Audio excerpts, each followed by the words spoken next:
an independent research library based in sunny San Francisco. She is also an independent scholar and the author of 2 books, another science fiction, Advertising the Space Race, which was published by Blast Books in 2010, and Inside the Machine, Art and Invention in the Electronic Age, which came out in 2015 by Norton. That book was recognized with an award from the IEEE. In addition, she co-directs the Prelinger Archives and the Historical Archive of Non-Theatrical Film. She's also a naturalist, and she currently teaches seabird ecology for Golden Gate Audubon Society and leads natural history field trips both privately and for the public. So without further ado, I'd like to introduce our speaker today. Go ahead, Megan, you've got the floor.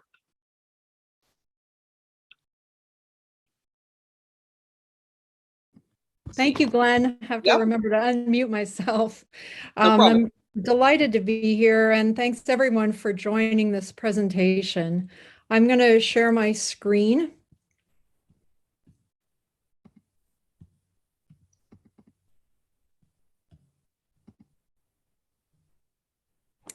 Okay, and just delighted to be here at Roger That. And I am a lifelong fan of the space programs, all of them, and of science fiction. And this presentation is a story of a number of types of research that I'm going to share with you today. But I want to just say, here's a slide showing me one of the happiest points when I got to be a guest of NASA at the launch of STS-135 in 2011. So I'll start with saying Roger that to the STS-135 for that memory, and then move forward. And I'm just delighted to be here, and I'm standing here in a small perch among giants. And these are, as I'm sure you'll recognize, some of the many amazing books about space history that have been written by women historians over the years. And I'm just privileged to have met some of them over the years and to find myself at least occasionally touching shoulders professionally and personally with others and to call them out. My own contributions are these 2, as Glenn mentioned in his introduction. And so I'll tell you a bit about how in the world did I get here. And it's a journey in 3 parts. And actually only the first 2 parts are about how did I get there. And then the 3rd part is going to be about some things we've been doing since the publication of those books. First, the library, then a short tour through the art in the books. And then I'm going to present some material for you from the film archives. And to keep everybody with me, I think some unseen footage will close the talk. I mean, it's going to close the talk. I think it's unseen. First, our library. Welcome. And if you ever find yourself in San Francisco, please visit. Welcome to the Prelinger Library. This was a project of my partner and myself. We started with combining our book collections and then captured a historical moment in the life of libraries across North America when collections were shrinking, and built out our personal collections to a point where it was an independent research library that we opened then in 2004. It's a hybrid analog digital collection with wide-ranging subject areas. Pre-pandemic, it was quite the social library, also an artist's library and a research library, serving scholars and the public. Pre-pandemic, it looked like this, and high schoolers, the project itself, and I won't dwell on this, but it's an extraordinary testament to the ability of physical collections to speak to young people, since the library is considerably utilized by young and emerging scholars. And we've started to go back to university class field trips. This was just a couple of months ago.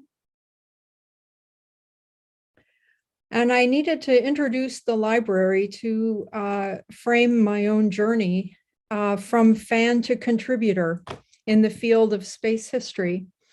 Because how does one move from being a fan to being a contributor? It's not a foregone conclusion. Most fans stay fans, and I didn't really expect or aspire to make that transition from fan to contributor. But in the course of our work in building the library, we did assemble a collection of over 700 periodical titles. These shelves show part of the space history collection. I like to get up on the ladder and photograph them from the top down. A few more trade periodicals, again photographed high up on the ladder.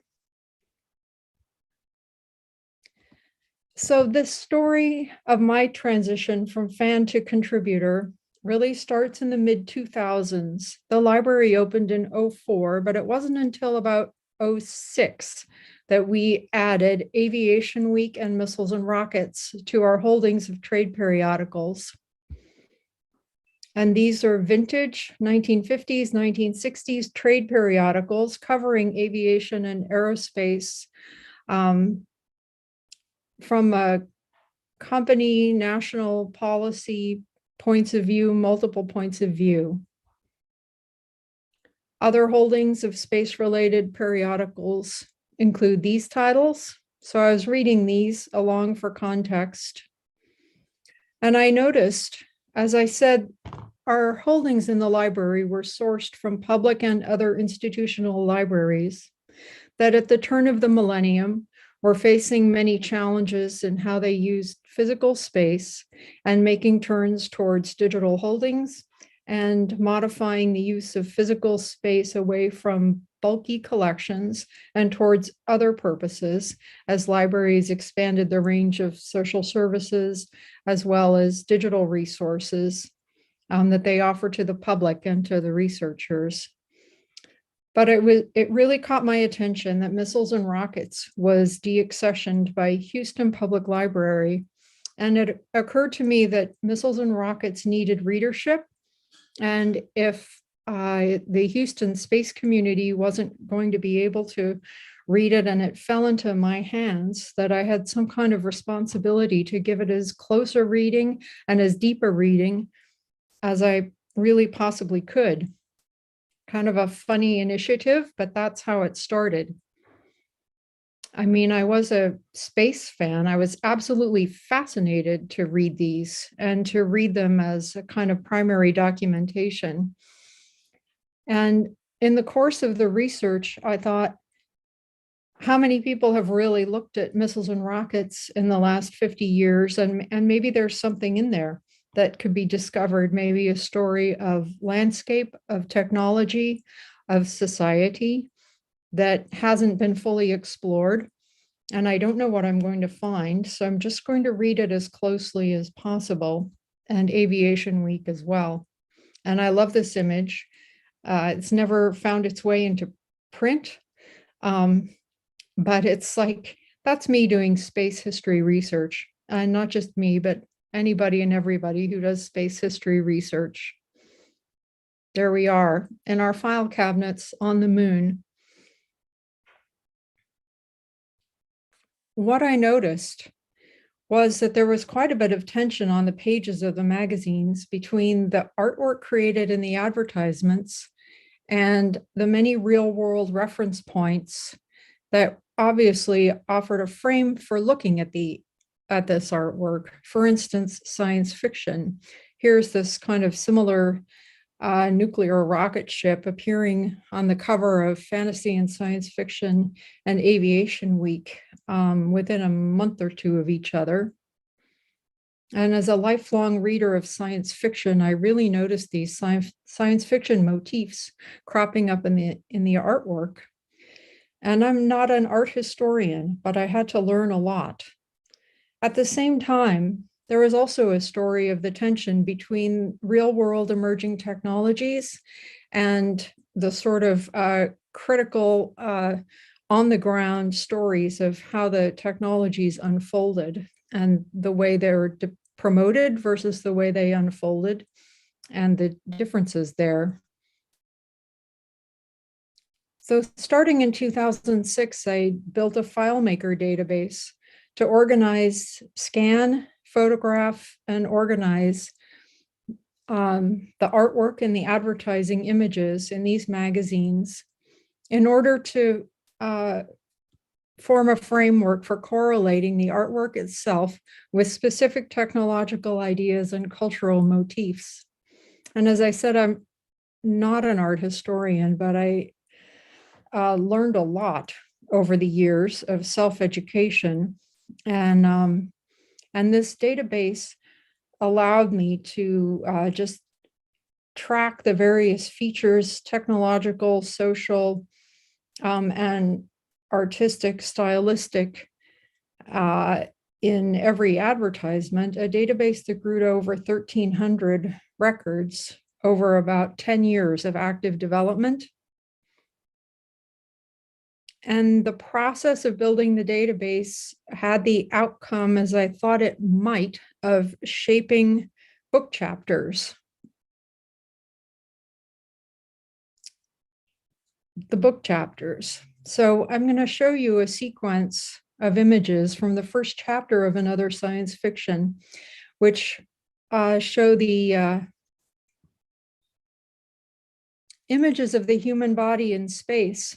That contextual reading led me to understand, express a heated debate at the time. This is before, this is late 1950s, early 1960s. There was a lack of scientific consensus at the time as to whether human spaceflight was an appropriate national and scientific priority.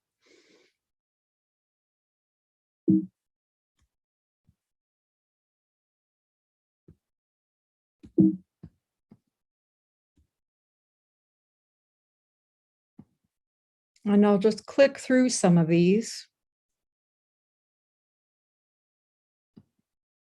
And say that as I collected them and interpreted them as a set, it came to appear that the ads represented industry's assertion of a kind of inevitability to convene some consensus around the prospect of human space flight. And that the artists who were recruited to contribute to this took such an extraordinary range of graphic approaches to representing human spaceflight as to constitute something of an art history of approaches to the shaping of beliefs, hopes, imaginations, and ideologies around the project of human spaceflight.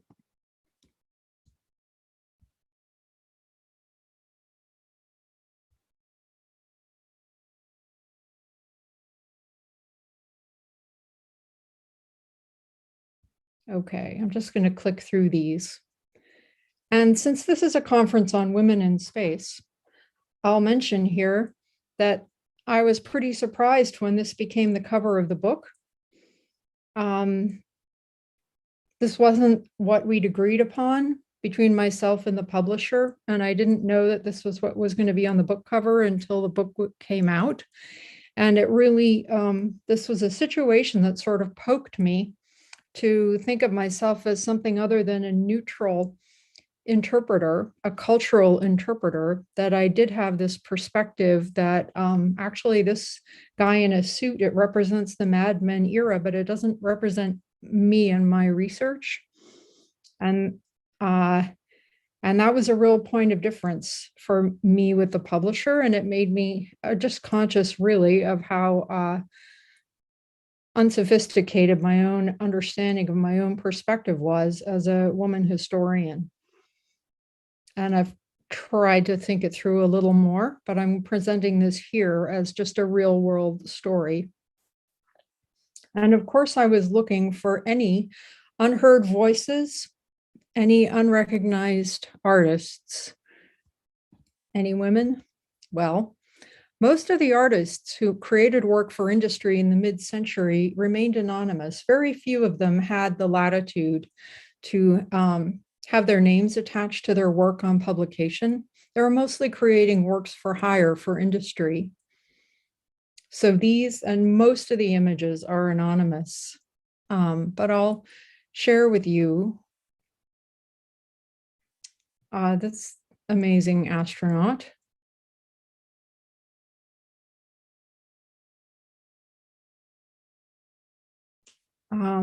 An artist who I was able to find, identify, and meet and become friends with was Willy Baum, who was a Swiss modernist graphic design in the continental tradition, who had moved to Colorado because it reminded him of Switzerland, and ended up doing graphic work for Martin for a number of years and created just an extraordinary array of graphic design expressing space technologies. And he was really my chief informant about how the relationships worked in the mid-century between art and industry.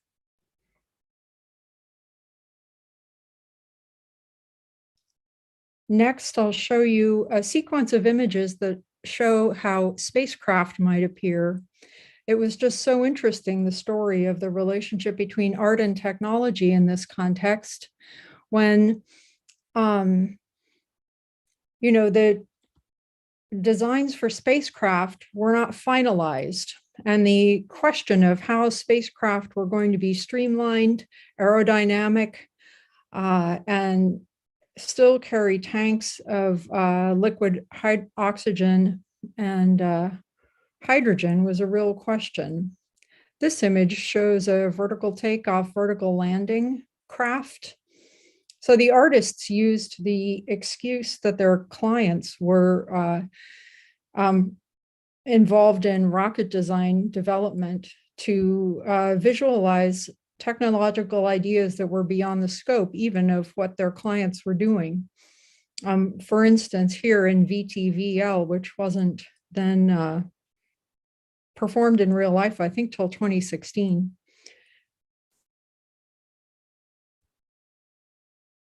And it was a real question of how the tanks were going to integrate into the design of landers. And this, again, this big assumption that there would be a VTVL in this artwork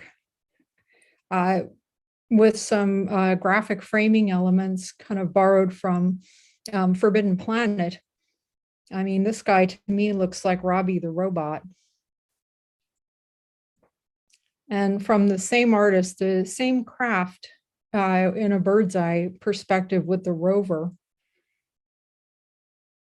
And anyway, this is why that book was called Another Science Fiction, because I felt that the artwork itself constituted its own version of a science fiction vernacular, one that referenced both all the frame tropes of science fiction and also referenced the work that their client companies were doing to bring real world space technologies into being.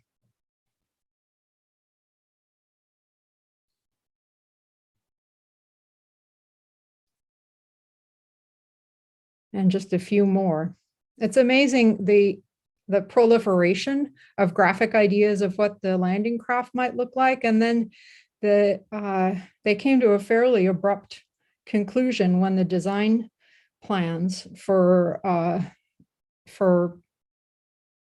Gemini and Apollo were fixed for the most part. This is some work by an artist named George Akimoto, who started drawing graphic art for newspapers in internment camps when he was interned with his family in World War II. He's very interesting. He ended up becoming a widely recognized commercial artist for media and for industry. And he's one who's had enough of a public identity that I was able to find out a number of things about him. Here, his fantastic spacecraft with a couple of delta wing Landers is on the cover of the Journal of Commercial Art and Design in 1961. So he was right there in the middle of this time and space, doing work for Douglas in LA, as well as for the movies, and then having his work recognized in the sphere of commercial art and design. This is the image that I had thought we'd agreed upon to be the publisher, between the publisher and myself, to appear on the cover of the book. So I was surprised, and I just want to point this out. This is about my favorite image in the book, because to me, it's the closest to expressing something like a utopia and some sort of astronaut figures who are neutral enough that they could be anybody, and therefore they can be everybody, and that space belongs to everybody, and that that's part of the utopian impulse.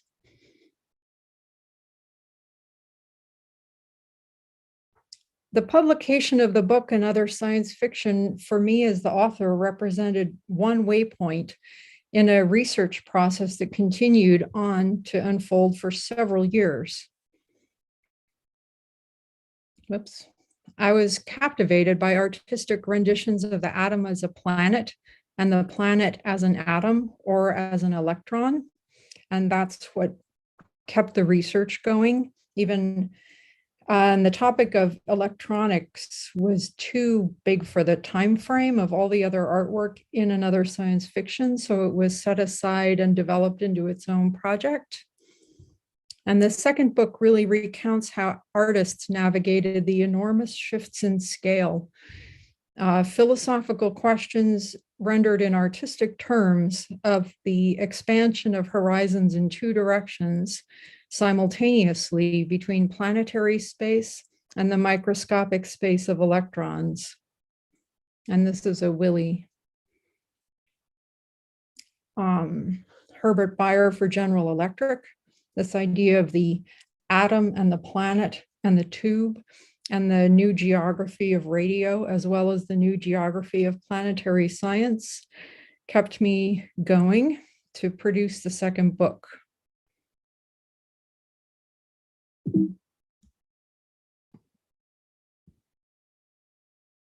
Sorry, I'm getting some pop-up messages about waiting rooms. Okay, I'll keep going.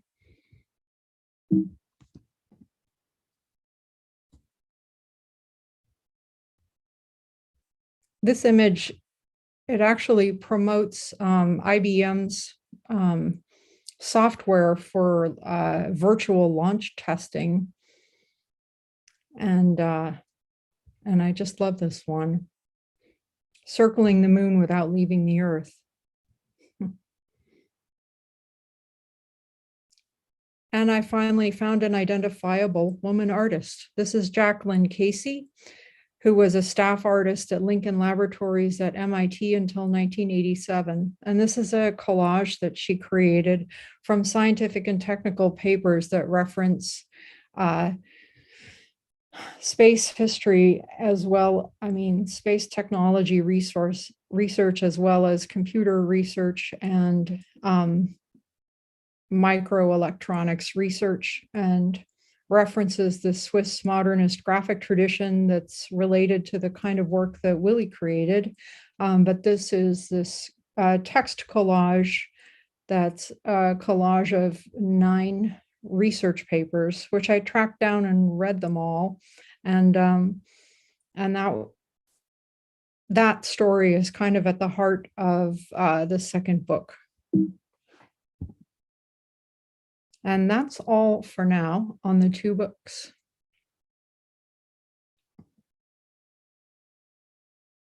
So starting in 1999, we had a partnership with Internet Archive when we started putting films online.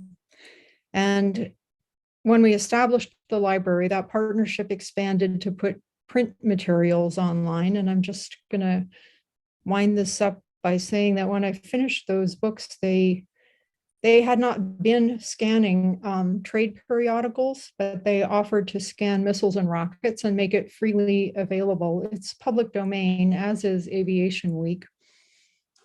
So this digital collection of missiles and rockets It is available online at archive.org and is an outgrowth of the research from the books. And now we're on to the third part, the film archives, discovering unknown Apollo era film footage. Shifting media types here completely, setting aside print. This is film, celluloid film, mostly 16 millimeter film. And I'm going to welcome you to this other project, the Prelinger Archives, where I can't actually invite you into our cold storage vaults. They're not publicly accessible, but the public collections are freely accessible through Internet Archive at archive.org. Founded in 1983 in response to the widespread abandonment of films made for industry, business, and government during the ascendancy of videotape as the primary AV medium for those sectors. And really, it was rapid. After decades and decades of film production for industry, the ascendancy of videotape was so much cheaper, faster to produce, required fewer people, less hardware, that industry in general made just a very rapid shift away from film. But so hundreds of film production companies went out of business in the 1970s and 80s. Calvin, Modart, Wilding, Audio Productions, Cinecraft, and the Jam Handy organization are just a handful of prominent members of this group of film companies that went out of business. And these companies had made films for an enormous array of clients: NASA, General Electric, Kodak, Chevrolet, AT&T, General Mills, state tourism bureaus, and hundreds more.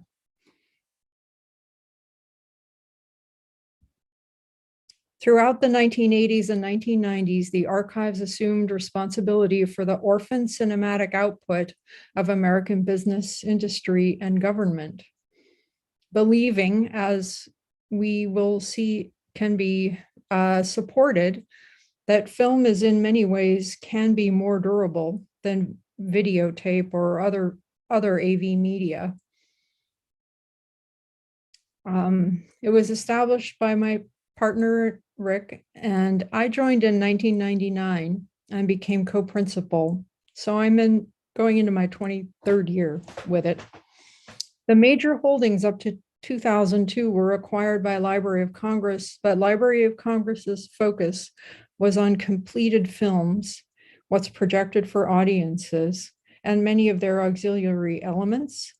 But we really retained quite a bit of material, including original elements and camera original reels, including alternate takes and outtakes.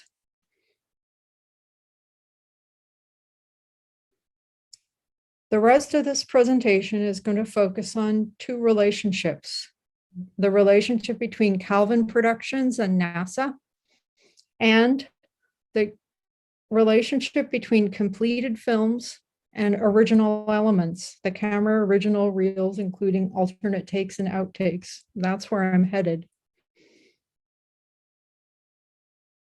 Calvin Productions created at least 2 films for NASA and probably more. This is an ongoing, unfolding, real-time research project to understand what Calvin did for NASA, and to the extent that it's knowable.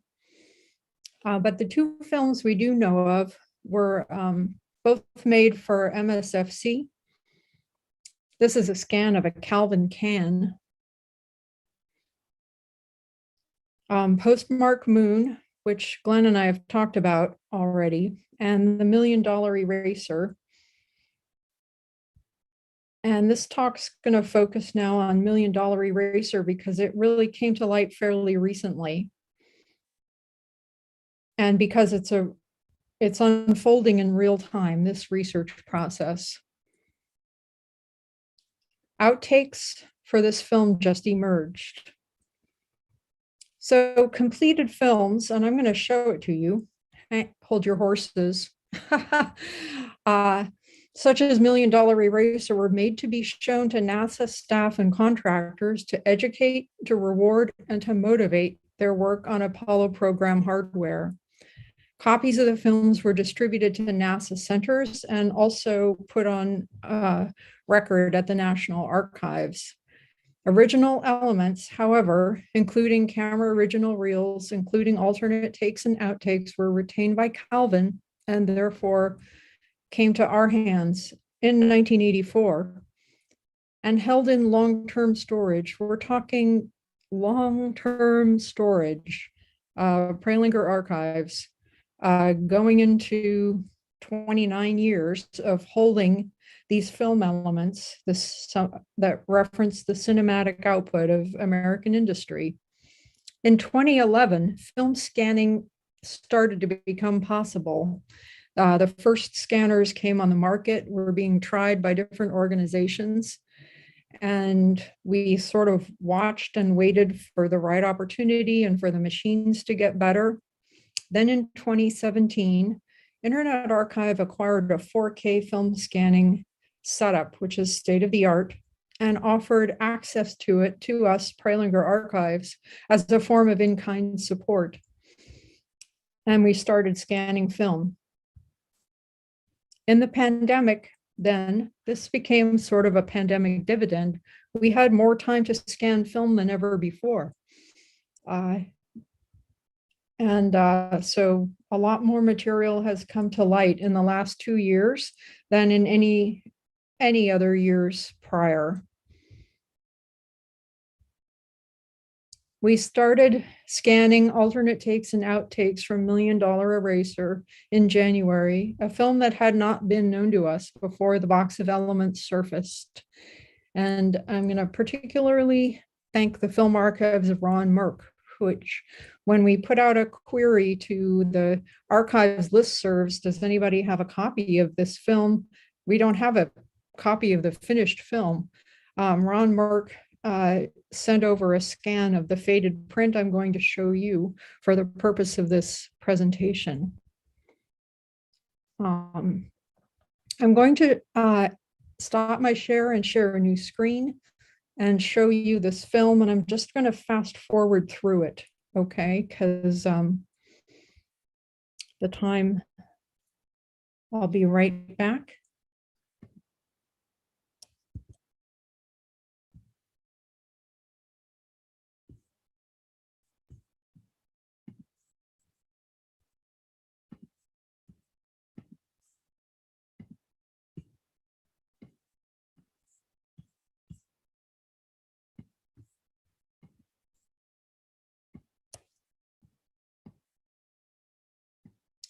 Okay, seeing that?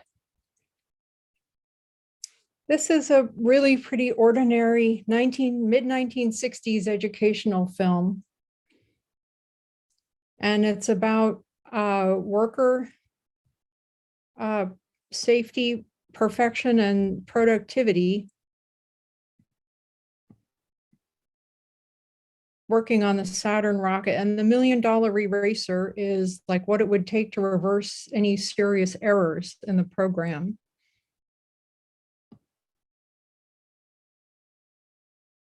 And they're talking about how complex the Saturn is. And then showing a montage of people working for industry contractors, fabricating pieces of Saturn.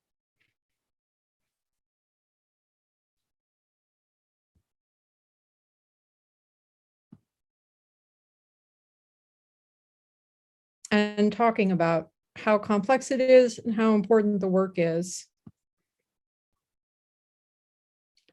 This is a faded print. The color whereas in textiles, red is the most fugitive color. In film elements, film is red is more like the dominant color that's going to stay when all others fade.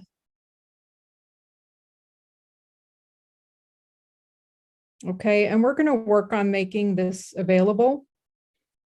but for right now, I'm just going to scrub through it. This animation seems to have been produced in-house by NASA because we haven't seen any trace of this drafts of this animation in the boxes of outtakes that we've found. And this film features Roger Chaffee. There he is. We'll come back to Roger. We'll come back to Roger, I promise.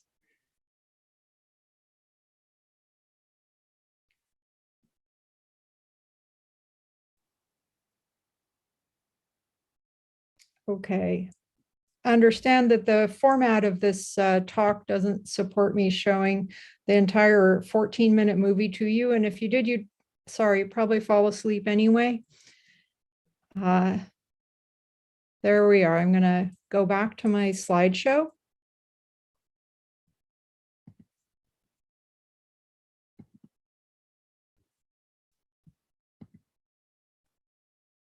Okay.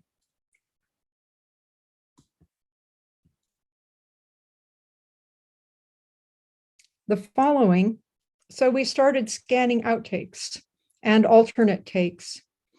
And this is something of an illustration of the different kinds of life stories between prints and elements. The prints are copies and they become copies of copies of copies. And their image fixing process is less stable than the original chromatic availabilities of the original footage. They think of themselves as craftsmen, and this idea of craftsmanship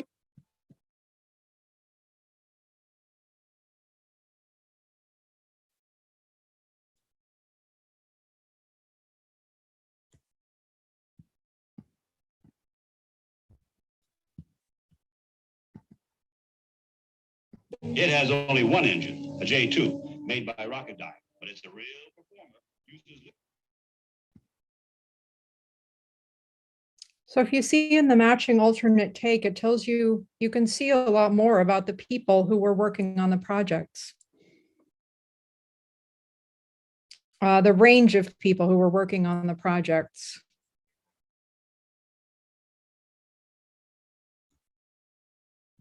A bunch of figures on a business machine.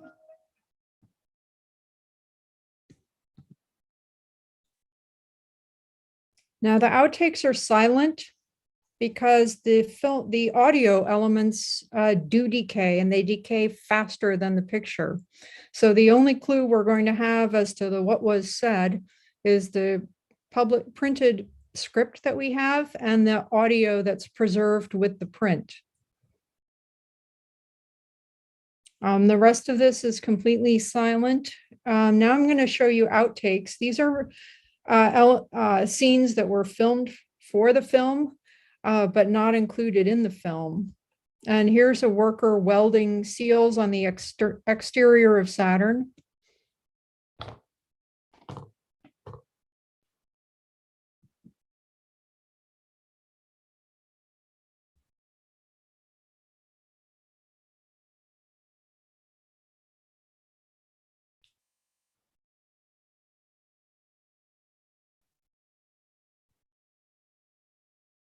Weaving wiring arrays for the data section for IBM.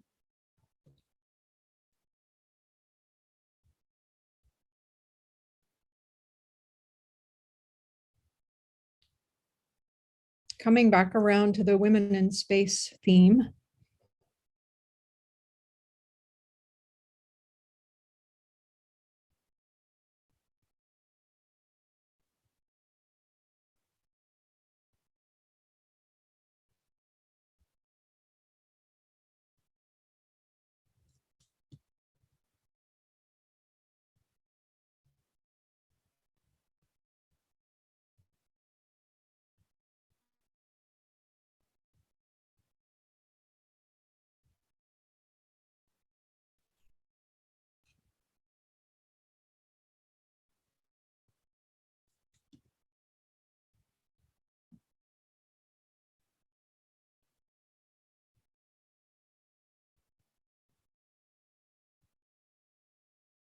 They're actually fabricating electronics components. There are some close-ups. These outtakes stretch to many tens of minutes.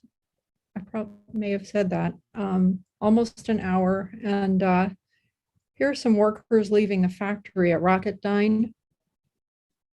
Notice who's there. Whoops.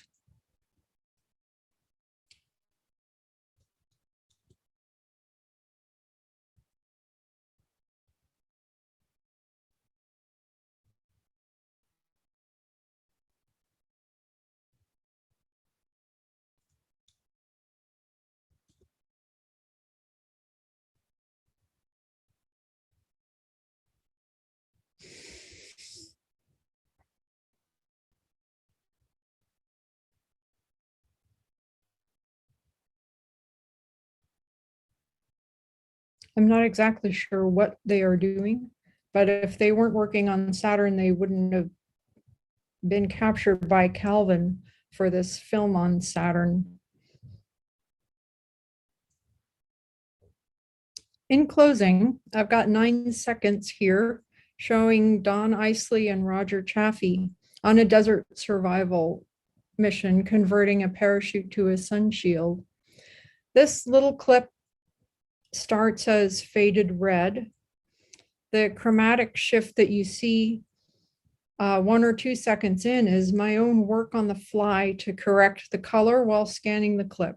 And I will rescan this and get the color better before uploading it. And we do have a plan to create a public facing collection with these many minutes of outtakes.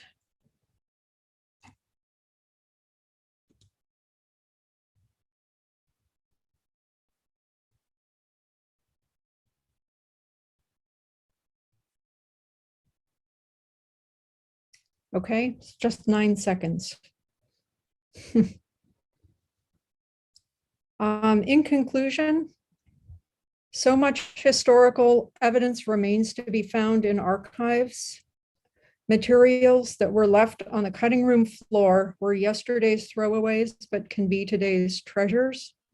And footage that was less important as tagged in 1966 can offer a contemporary audience a chance to understand and appreciate the work of overlooked contributors, including women and workers of color working on NASA projects.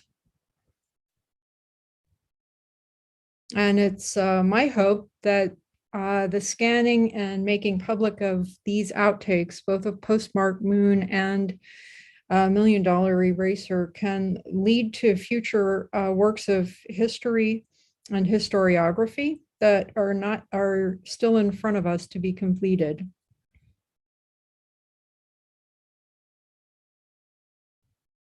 And thank you. This is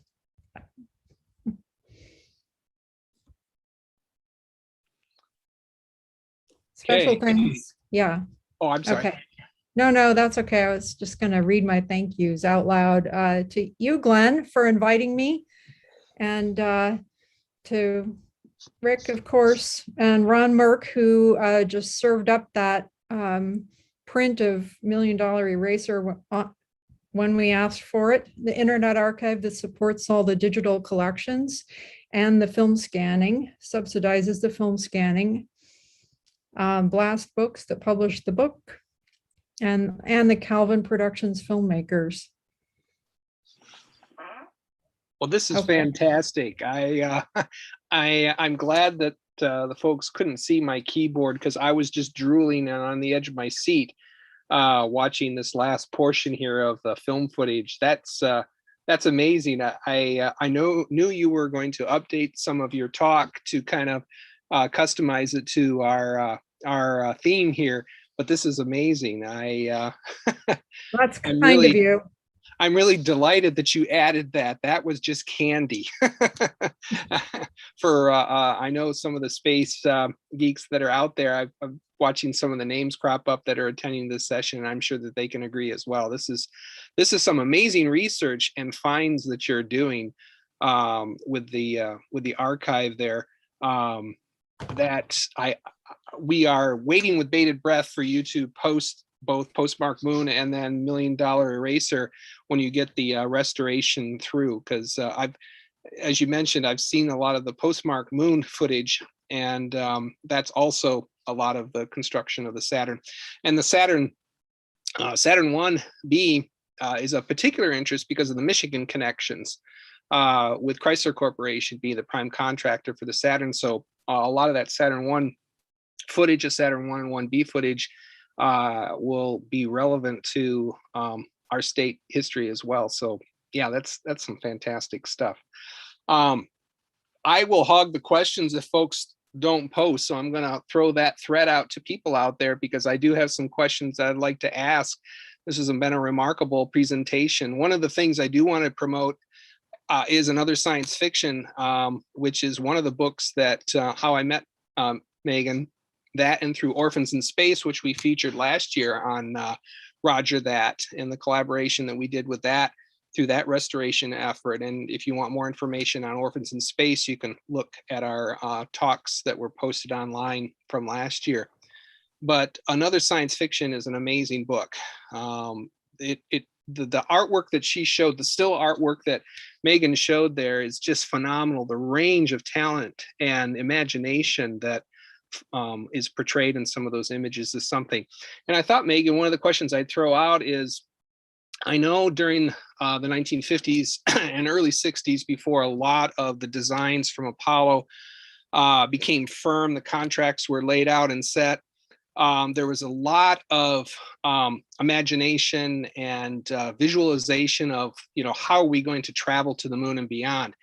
And I was wondering if you could comment about, I look at this mournfully, because it's kind of like during that golden period when we weren't quite sure, there was a lot of recruitment that was going on by these engineering firms. So I was wondering if you could care to comment about how some of that recruitment effort to get the attention of young engineers who were raised with science fictions, the geeks, in those folks that wanted to build these things that they read about when they read Heinlein and others, if that was kind of a factor in a lot of the visualization and of some of these designs in their recruitment advertising. Oh, I think definitely that there were a lot of harmonies. Can everybody hear me? Yeah. Yep. Okay. Between the artists themselves, many of whom were obviously influenced by science fiction visual vernaculars, really harmonized with the company's wish to reach science fiction minded engineering students, and to bring people in and to kind of convene consensus and community about of which a subtext anyway was the convergence of science fiction hopes and dreams with real world technological emergence, and who were the people who were going to be able to make that possible. And yes, most of those were recruitment ads. They had many purposes, but recruitment, I'd say, was at the top, as well as business to business communication, bragging rights, and outright job applications. Like, when you need somebody to do this, hire us, we could do it, that kind of thing. But recruitment, absolutely. And that's been confirmed for me by informants, industry veterans who I talked to, who were motivated to think harder about space hardware careers, having a degree in, electrical engineering or something, from reading those magazines.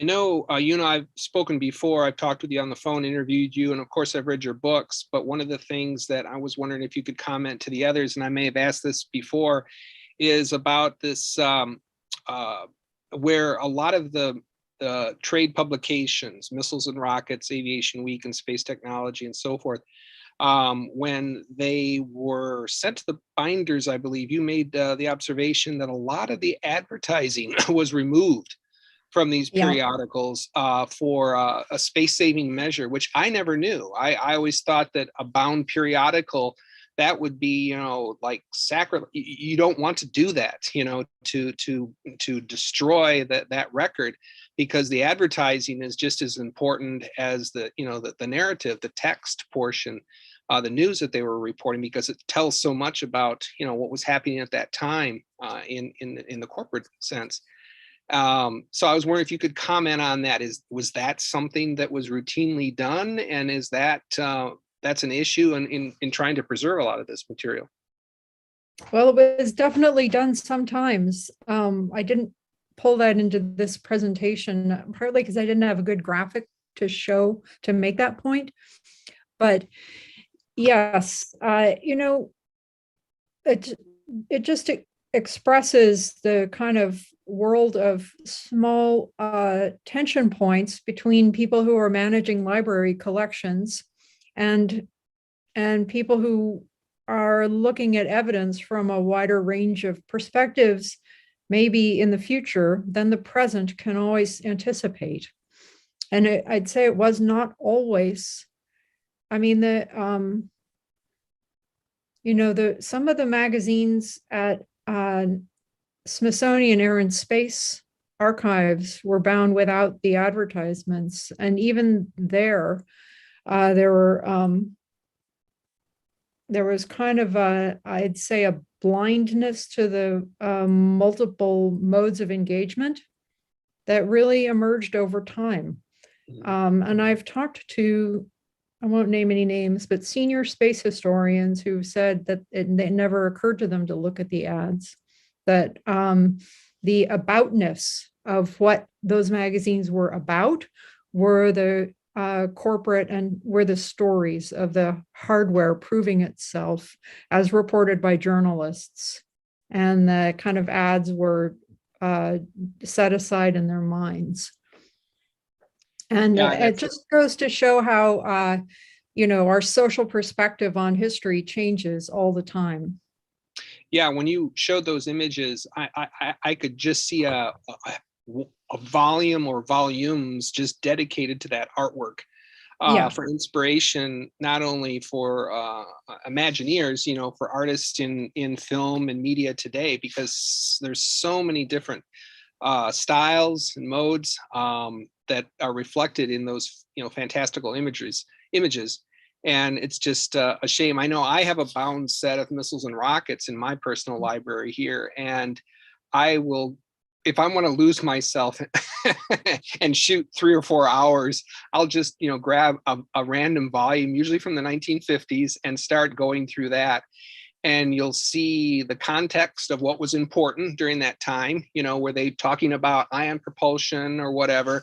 And then how the artwork patterns that interest at that time that was newsworthy, because again, they were trying to recruit new engineers. They were also, competing among from one firm to the other to get the best, to recruit them. So in a way, this fantastical imagery was these wonderful advertisements, not only for the capability, but to woo these young engineers, many of them fresh out of college, that still had that I'm ready to change the world type of view, Mm-hmm. And so that artwork is just amazing.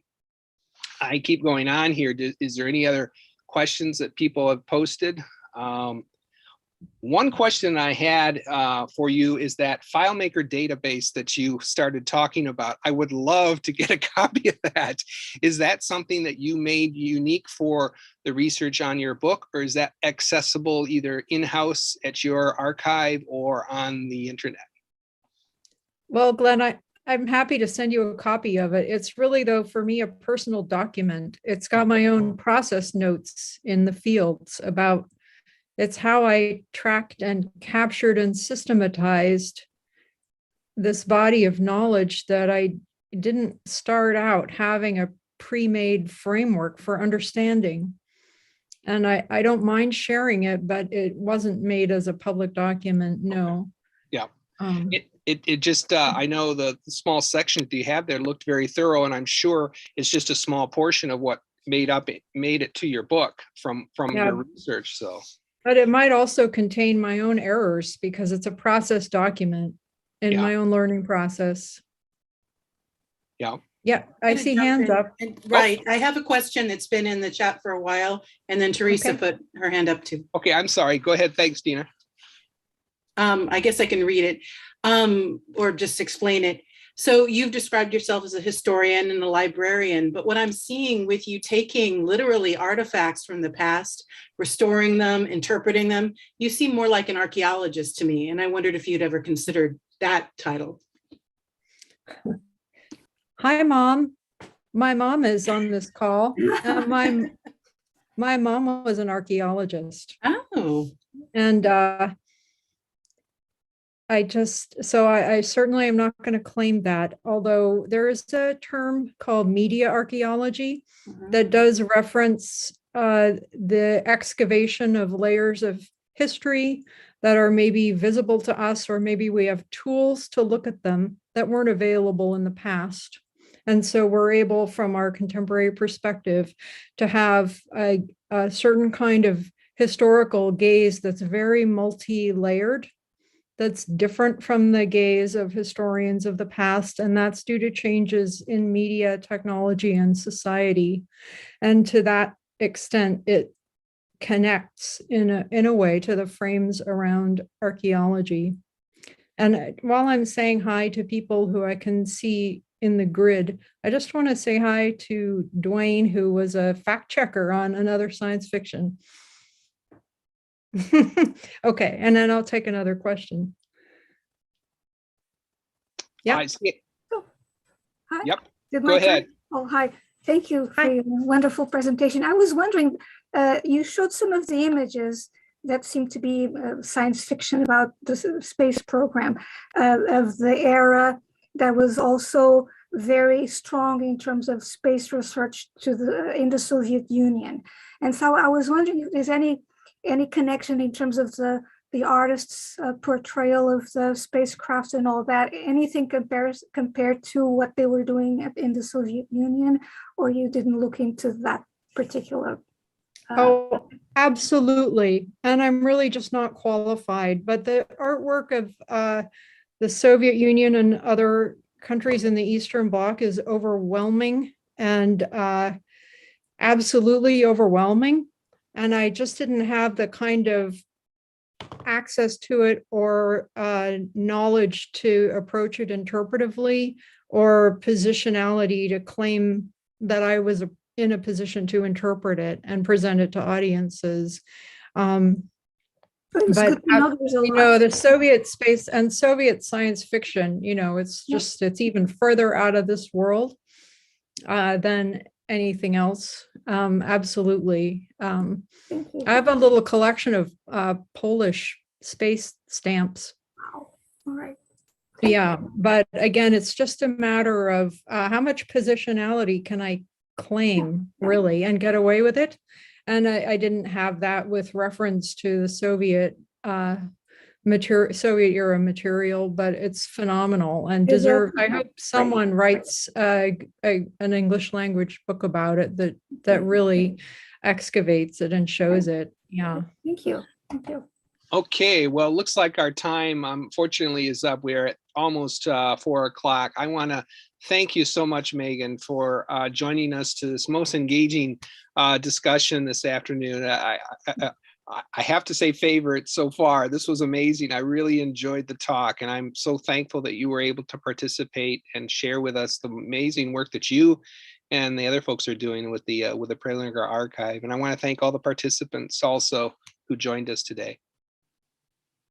Thank you, Glenn, and everyone. Thank you for your time and attention. Okay, thank you. Thank you. Take care.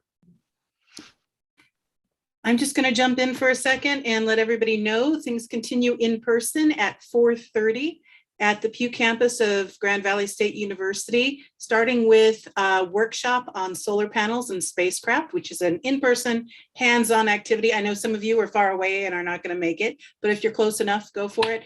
Following that, we've got a reception with a few finger foods and I think there's lemonade or punch. And then we've also got, of course, Eileen Collins speaking at 6:30. That's when the Zooms will resume.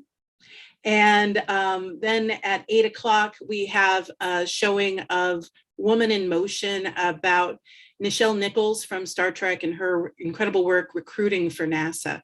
So there's a lot more that will also be streamed and in person, and we will see you in one way or another very soon. Different Zoom links. So the Zoom links were sent out a few days ago when you registered. So that email that says Zoom info, and it's from rogerthat@gvsu.edu, that has every Zoom link you'll need. Thank you, everybody. See you one way or another soon.